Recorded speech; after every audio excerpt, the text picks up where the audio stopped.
3. मानव विकास। वृद्धि और विकास शब्द आपके लिए नए नहीं हैं। अपने चारों ओर देखिए, लगभग प्रत्येक वस्तु जिसे आप देख सकते हैं और बहुत सी जिन्हें आप नहीं देख सकते, बढ़ती और विकसित होती हैं। ये वस्तुएं पौधे, नगर, विचार, राष्ट्र, संबंध अथवा यहाँ तक कि आप स्वयं भी हो सकते हैं। इसका क्या अर्थ है?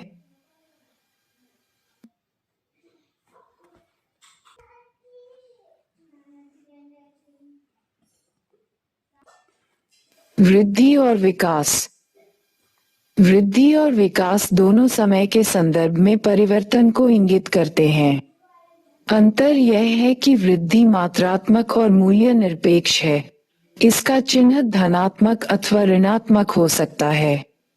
इसका अर्थ है कि परिवर्तन धनात्मक वृद्धि दर्शाते हुए अथवा ऋणात्मक ह्रास इंगित करते हुए हो सकता है।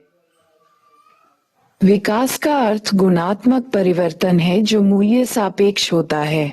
इसका अर्थ है विकास तब तक नहीं हो सकता जब तक वर्तमान दशाओं में वृद्धि न हो। विकास उस समय होता है जब सकारात्मक वृद्धि होती है। तथापि सकारात्मक वृद्धि से सदैव विकास नहीं होता।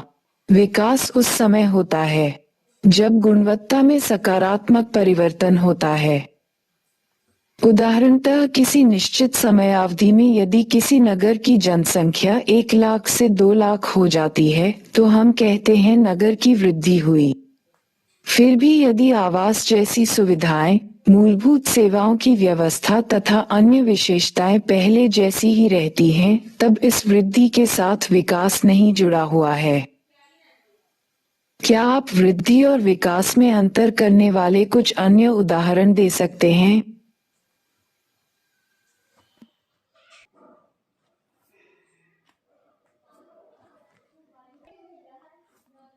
ये है कि जिस देश की अर्थव्यवस्था जितनी ज्यादा बड़ी होती थी उसे उतना ही अधिक विकसित माना जाता था, लेकिन इस वृद्धि का अधिकांश लोगों के जीवन में परिवर्तन से कोई संबंध नहीं था। किसी देश में लोग जीवन की गुणवत्ता का जो आनंद लेते हैं, उन्हें जो अवसर उपलब्ध हैं और जिन स्वतंत्रताओं का वे भोग करते हैं, विकास के महत्वपूर्ण पक्ष हैं। यह विचार नया नहीं है। पहली बार इन विचारों को 80 के दशक के अंत और 90 के दशक के आरंभ में स्पष्ट किया गया था। इस संबंध में 2 दक्षिण एशियाई अर्थशास्त्रियों महबूब उल हक और अमर्त्य सेन का कार्य महत्वपूर्ण है।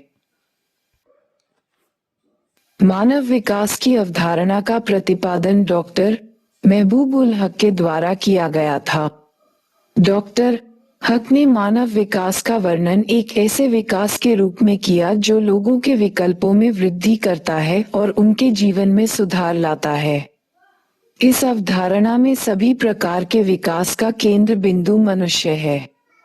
ये विकल्प स्थिर नहीं है बल्कि परिवर्तनशील हैं। विकास का मूल उद्देश्य ऐसी दशाओं को उत्पन्न करना है जिनमें लोग सार्थक जीवन व्यतीत कर सकते हैं। सार्थक जीवन केवल दीर्घ नहीं होता, जीवन का कोई उद्देश्य होना भी आवश्यक है। इसका अर्थ है कि लोग स्वस्थ हों, अपने विवेक और बुद्धि का विकास कर सकते हों, वे समाज में प्रतिभागिता करें और अपने उद्देश्यों को पूरा करने में स्वतंत्र हों।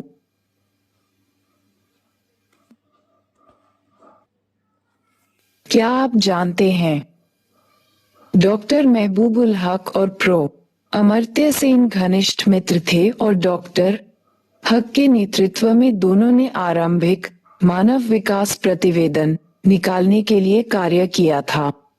इन दोनों दक्षिण एशियाई अर्थशास्त्रियों ने विकास के वैकल्पिक विचार का प्रतिपादन किया। अंतर्दृष्टि और करुणा से ओतप्रोत पाकिस्तानी अर्थशास्त्री डॉक्टर महबूब उल हक ने 1990 में मानव विकास सूचकांक निर्मित किया।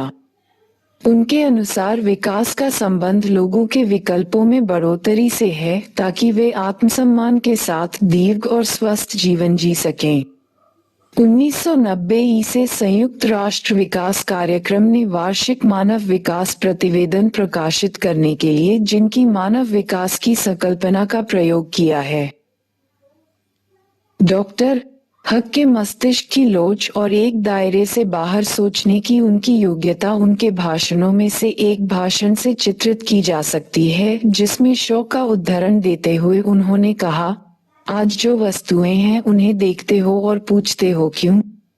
मैं उन वस्तुओं का स्वप्न लेता हूं जो कभी नहीं थी और पूछता हूं ये क्यों नहीं है। नोबेल पुरस्कार विजेता अमर्त्य सेन ने विकास का मुख्य ध्येय स्वतंत्रता में वृद्धि अथवा परतंत्रता में कमी के रूप में देखा।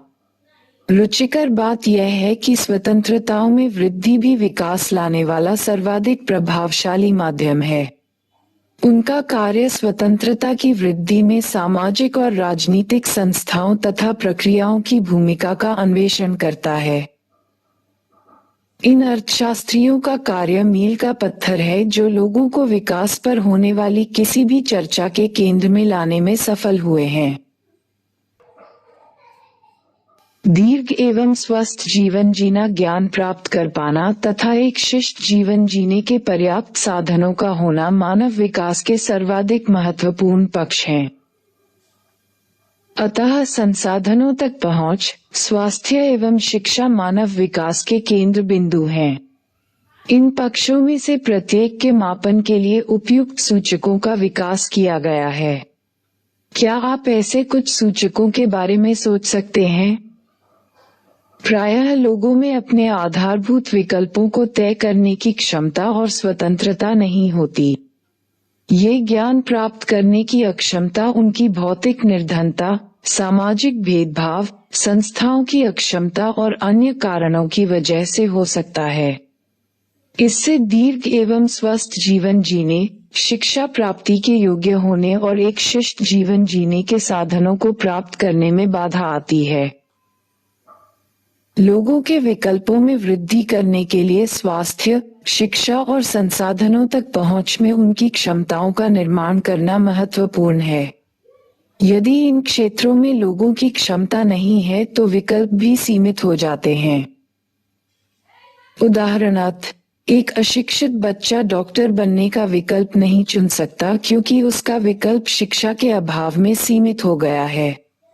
इसी प्रकार प्रायः निर्धन लोग बीमारी के लिए चिकित्सा उपचार नहीं चुन सकते क्योंकि संसाधनों के अभाव में उनका विकल्प सीमित हो जाता है। अपने सहपाठियों के साथ 5 मिनट के नाटक को अभिनीत कीजिए जिसमें ये दर्शाया गया हो कि किस प्रकार आय, शिक्षा अथवा स्वास्थ्य के क्षेत्रों में क्षमता के अभाव के कारण विकल्प सीमित हो जाते हैं। मानव विकास के 4 स्तंभ। जिस प्रकार किसी इमारत को स्तंभों का सहारा होता है, उसी प्रकार मानव विकास का विचार भी समता, सतत पोषणीयता, उत्पादकता और सशक्तिकरण की संकल्पनाओं पर आश्रित है।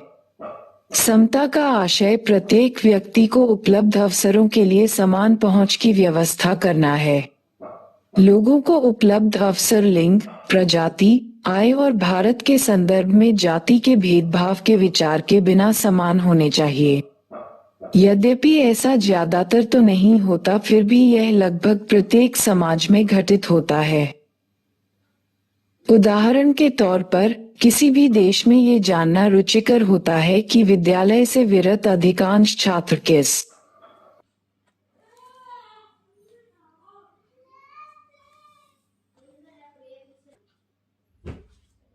वर्ग से हैं। तब ऐसी घटनाओं के पीछे कारणों का पता लगना चाहिए।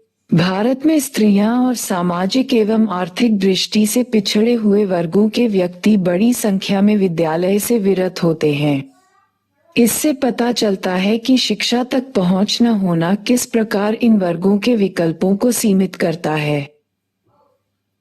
निर्वहन का अर्थ है अवसरों की उपलब्धता में निरंतरता। सतत पोषणीय मानव विकास के लिए आवश्यक है कि प्रत्येक पीढ़ी को समान अवसर मिले। समस्त पर्यावरणीय, वित्तीय एवं मानव संसाधनों का उपयोग भविष्य को ध्यान में रखकर करना चाहिए। इन संसाधनों में से किसी भी एक का दुरुपयोग भावी पीढ़ियों के लिए अवसरों को कम करेगा। बालिकाओं का विद्यालय भेजा जाना एक अच्छा उदाहरण है। यदि एक समुदाय अपनी बालिकाओं को विद्यालय में भेजने के महत्व पर जोर नहीं देता तो युवा होने पर इन स्त्रियों के लिए अनेक अवसर समाप्त हो जाएंगे। उनकी वृत्तिका के विकल्पों में तीव्रता से छटनी हो जाएगी और यह उनके जीवन के अन्य पक्षों को भी प्रभावित करेगा। अतः प्रत्येक पीढ़ी को अपनी भावी पीढ़ियों के लिए अवसरों और विकल्पों की उपलब्धता को सुनिश्चित करना चाहिए। यहाँ उत्पादकता का अर्थ मानव श्रम उत्पादकता अथवा मानव कार्य के संदर्भ में उत्पादकता है। लोगों में क्षमताओं का निर्माण करके ऐसी उत्पादकता में निरंतर वृद्धि की जानी चाहिए। अंततः जन समुदाय ही राष्ट्रों के वास्तविक धन होते हैं। इस प्रकार उनके ज्ञान को बढ़ाने के प्रयास अथवा उन्हें बेहतर चिकित्सा सुविधाएं उपलब्ध कराने से उनकी कार्यक्षमता बेहतर होगी। सशक्तिकरण का अर्थ है अपने विकल्प चुनने के लिए शक्ति प्राप्त करना। ऐसी शक्ति बढ़ती हुई स्वतंत्रता और क्षमता से आती है। लोगों को सशक्त करने के लिए सुशासन एवं लोकोन्मुखी नीतियों की आवश्यकता होती है। सामाजिक एवं आर्थिक दृष्टि से पिछड़े हुए समूहों के सशक्तिकरण का विशेष महत्व है।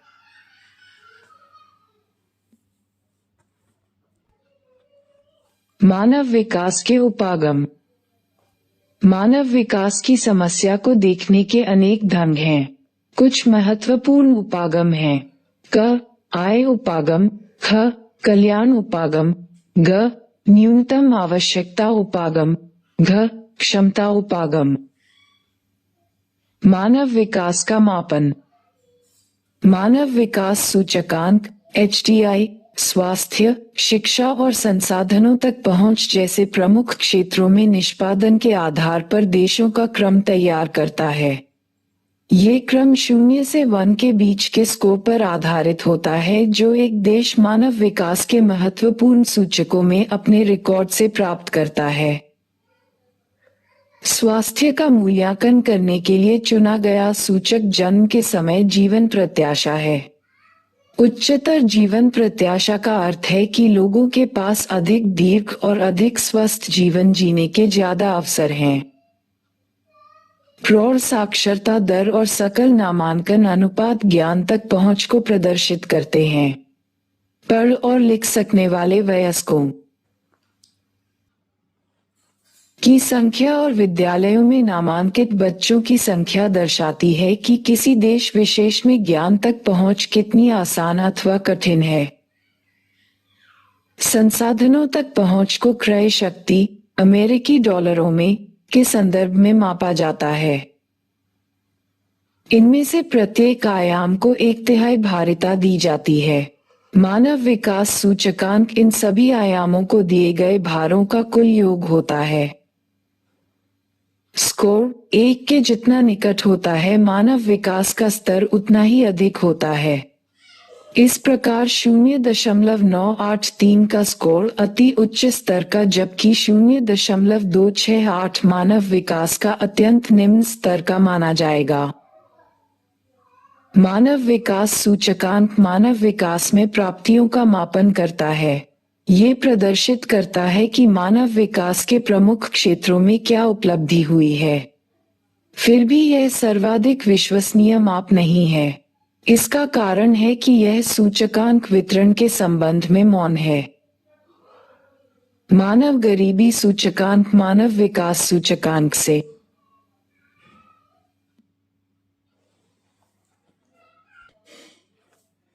संबंधित है। ये सूचकांक मानव विकास में कमी मापता है।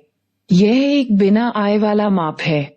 किसी प्रदेश के मानव विकास में कमी दर्शाने के लिए 40 वर्ष की आयु तक जीवित न रह पाने की संभाव्यता, प्रौढ़ निरक्षरता दर, स्वच्छ जल तक पहुंच न रखने वाले लोगों की संख्या और अल्पभार वाले छोटे बच्चों की संख्या सभी इसमें गिने जाते हैं।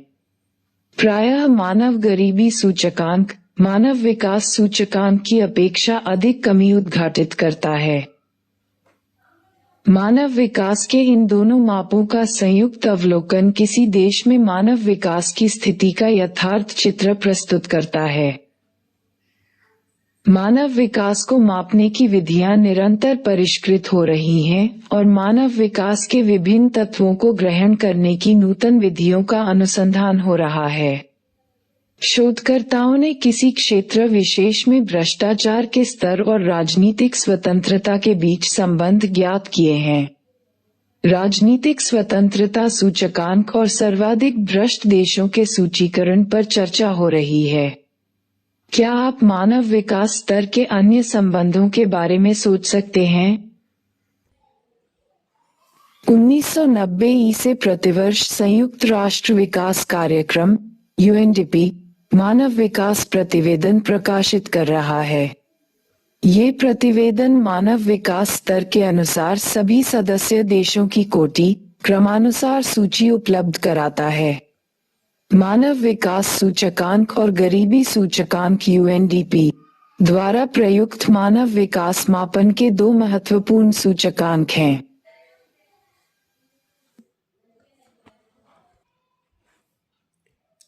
भूटान विश्व में अकेला देश है जिसने सकल राष्ट्रीय प्रसन्नता GNH को देश की प्रगति का आधिकारिक माप घोषित किया है।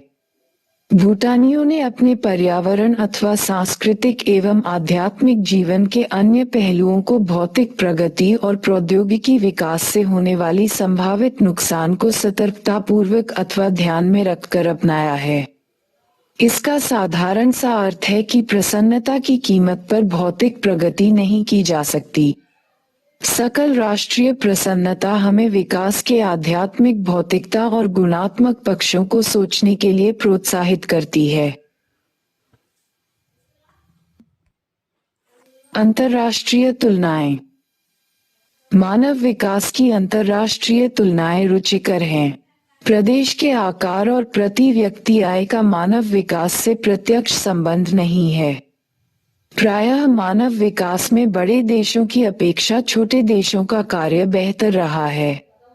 इसी प्रकार मानव विकास में अपेक्षाकृत निर्धन राष्ट्रों का कोटि क्रम धनी पड़ोसियों से ऊंचा रहा है। उदाहरण के तौर पर अपेक्षाकृत छोटी अर्थव्यवस्थाएं होते हुए भी श्रीलंका, ट्रिनिडाड और टोबैगो का मानव विकास सूचकांक भारत से ऊंचा है। इसी प्रकार कम प्रति व्यक्ति आय के बावजूद मानव विकास में केरल का प्रदर्शन पंजाब और गुजरात से कहीं बेहतर है। अर्जित मानव विकास स्कोर के आधार पर देशों को 4 समूहों में वर्गीकृत किया जा सकता है। उच्च मानव विकास सूचकांक वाले देश वे हैं जिनका स्कोर 0.8 से ऊपर है। मानव विकास प्रतिवेदन 2020 के अनुसार इस वर्ग में 66 देश सम्मिलित हैं। तालिका 3.3 इस वर्ग के प्रथम 10 देशों को दर्शाती है।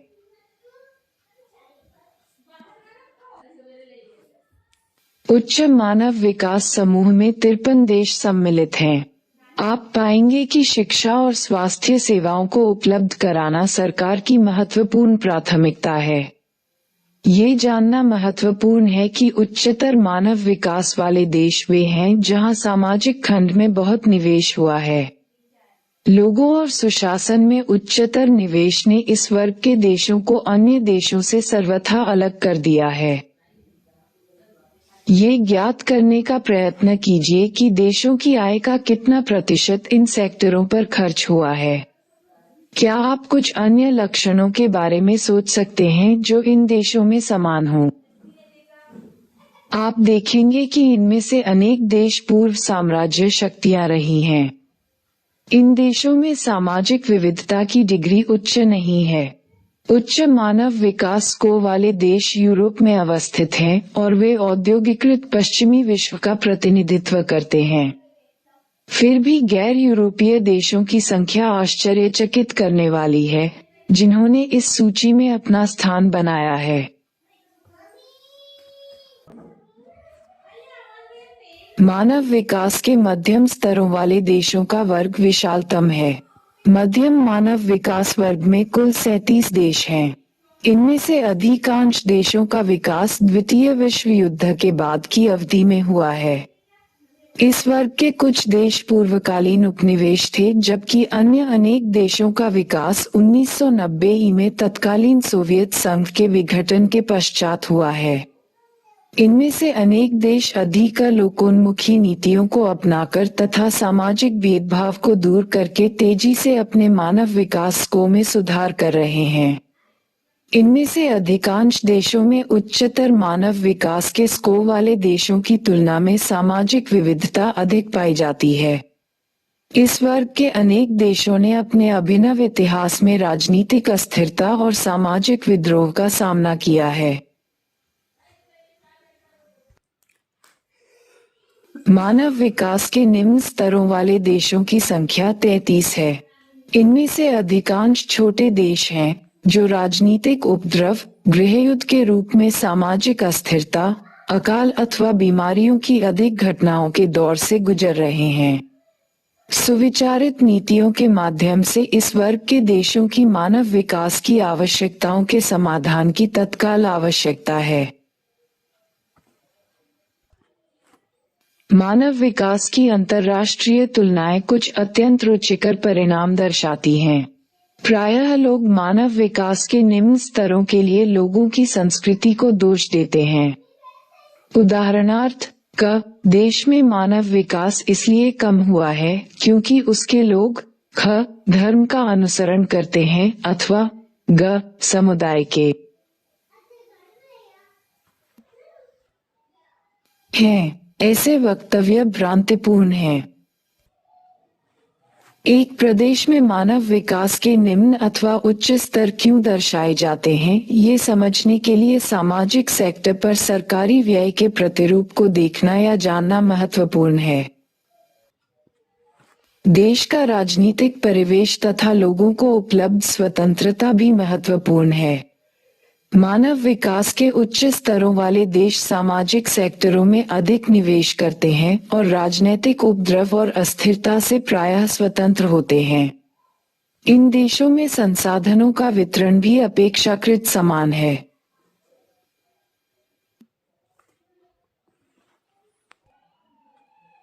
दूसरी ओर मानव विकास के निम्न स्तरों वाले देश सामाजिक सेक्टरों की बजाय प्रतिरक्षा पर अधिक व्यय करते हैं। ये दर्शाता है कि ये देश राजनीतिक अस्थिरता वाले क्षेत्रों में पड़ते हैं और त्वरित आर्थिक विकास प्रारंभ नहीं कर पाए हैं।